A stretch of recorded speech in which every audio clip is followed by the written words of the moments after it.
후보자님 혹시 3호 정찰제라고 한번 들어보셨습니까? 예, 언론을 통해서 어떤 말씀이시죠? 재벌들에 대한 봐주기 양형이라는 점을 비판할 때 징역 3년, 집행유예 5년 그렇게 알고 있습니다. 그런 거에 대해서 어떻게 생각하십니까?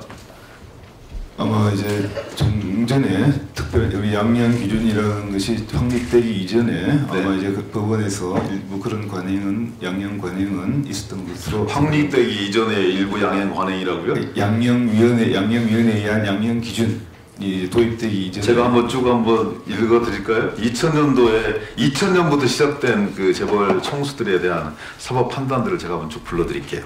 2000년에 조양호 대한항공 회장 탈세 건이었거든요. 2심에서 징역 3년에 집행유예 5년이에요.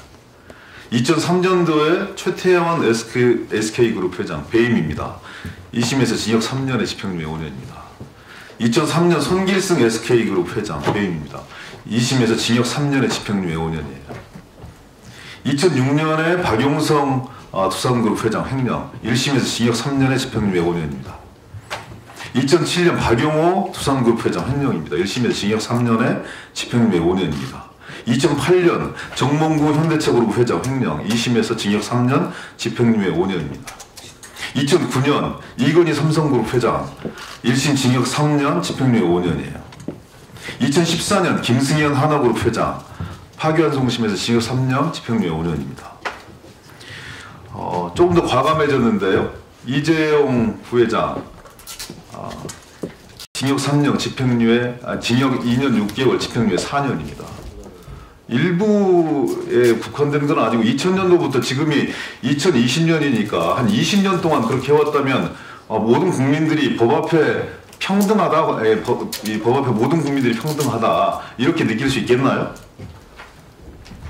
예, 위원님께 지적하신 부분, 그 부분이 국민들의 눈높이에 맞추지 못한 부분도 솔직히 이제 인정을 하겠습니다.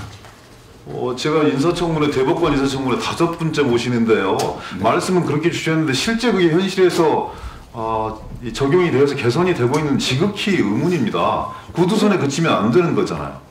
돈이 많다고 해서 재판 결과에 영향을 미치면 안 되는 거 아니겠습니까? 예, 그렇습니다. 예. 그러면 조금 더 여쭤볼게요. 이재용 삼성그룹 그 부회장 지금 파기환송심 진행되고 있지 않습니까? 네, 그렇게 알고 있습니다. 대법원 전원합의체에서 지난 8월 29일입니다. 세 당 사건의 본질을 최고 권력자의 겁박으로 이루어진 뇌물 공여라고 규정을 했어요.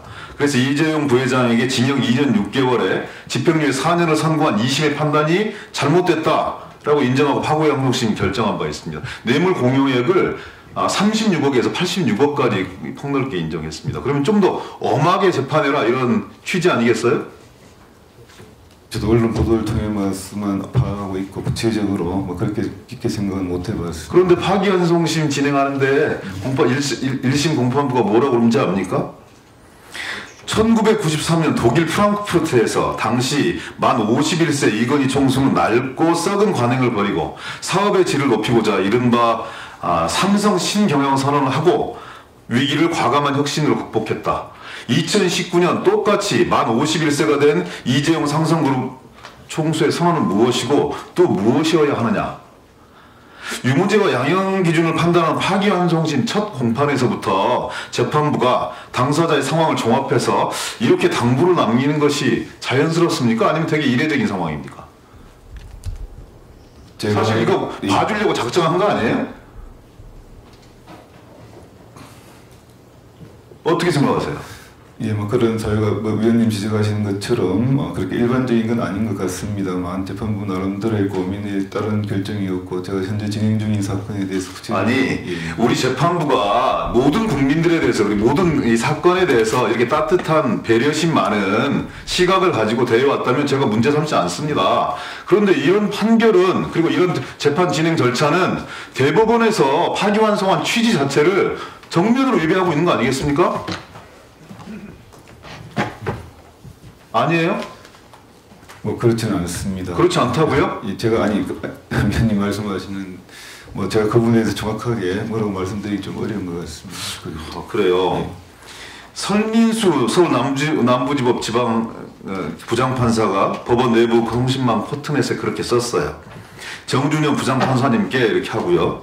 현실에서 삼성 준법감시위원회가 내부 정보에 관해 어느 정도의 접근성을 가질지, 회사에 대한 비밀 유지 의무 등에 관해 얼마나 자유로울지에 관해 정해진 것이 없다면 아무리 화려한 면면이라도 실제 효과는 낮을 가능성이 크다, 이렇게 지적했어요. 그래서 법원 내부에서도 이미 준법의 실효성에 대해서 의문을 표하고 있는 상황입니다. 근데 파기환송부 재판부가 왜 이런 내부의 질타와 특검의 주장, 시민사회의 주장, 그리고 일반 국민들의 시각, 이런 부분을 정면으로 거부하고 강행하는 이유가 뭡니까? 이러니까 사람들이 사무정찰제이고 현실에서 그대로 집행되는구나, 이번에도 마찬가지구나, 대법원은 좀 더 엄격하게 고려해서 잘 판단하라고 돌려보냈는데 그 하급시민 고등법원에서 이렇게 재판을 진행하고 있어요. 대법관이 되시면 여기에 대한 견해를 가질 수밖에 없는 거 아니겠습니까? 어떻게 판단하세요? 저는 의견을 가지셔야 된다고 생각합니다. 무거운 자리이고 최고법관으로서의 어떤 그 국민들에게 보여줄 수 있는 메시지와 신뢰성이 저는 있다고 생각하는데요. 이런 민감한 현안들에 대해서, 그리고 국민들은 법을 어겨도 저렇게 큰 죄를 지어도 국가기관 산업의 발전에 이바지하고 있다는 이유로, 그리고 돈이 있다는 이유로 우리와는 다른 차원의 대우를 받는구나, 이렇게 느끼면 법을 지킬 사람이 아무도 없거든요. 좀 정확한 견해를 밝혀주시고요. 바로 잡아주십시오. 알겠습니다.